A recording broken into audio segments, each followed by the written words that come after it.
More victims are coming forward accusing a Denver officer of unreasonable force after this video surfaced of the cop pushing a 29-year-old man outside a Lodo bar. The officer received a 30-day suspension, and Fox 31 Denver's Rob Lowe was the first to speak with the victim. Now he's uncovered startling information in this exclusive follow-up. It's not just that we talked with two people with similar stories. What may really stun you is the number of people we didn't talk to who filed similar complaints against the same officer for inappropriate use of force. This video of 29-year-old Brandon Schreiber being pushed by Denver police officer Choice Johnson might shock most, but not 27-year-old Ramondo Prado. I was like, wow, that's the exact same thing that happened to me at the same place, at the same cop.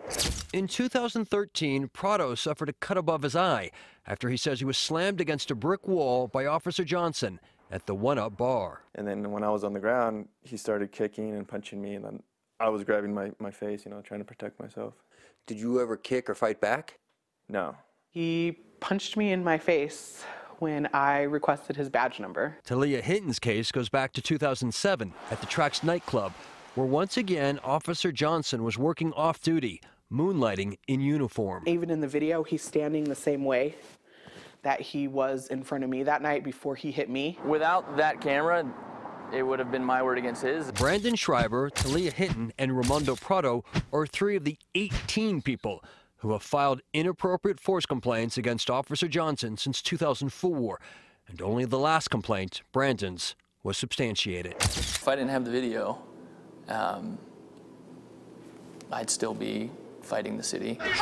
The only video Ramondo Prado has is cell phone footage of his sister being arrested by Officer Johnson after she came to her brother's aid. She contacted the internal affairs, and they said that the footage didn't show anything.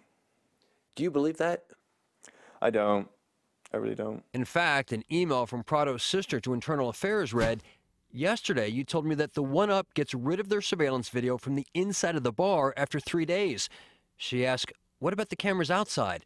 And the detective responds, "The Halo camera did not have footage." But we've obtained the conduct review report that says there was video footage, though it doesn't say where from, only that the footage shows Officer Johnson defending himself from the attack, footage that was never shared with Ramondo Prado or his sister. As for Talia Hinton's case, we requested the video. The owner of the club at the time was very adamant that he had a video.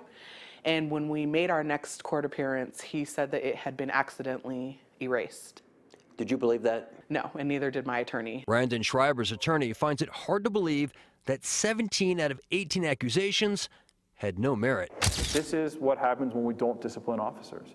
When we don't discipline officers in a timely manner. When you continually get away with misconduct, then you're going to think, hey, I can do this. Finally, because there is some videotape, and Brandon is fighting it, finally, now everybody else is like, hey, that happened to me. How much do you wish there had been video in your case?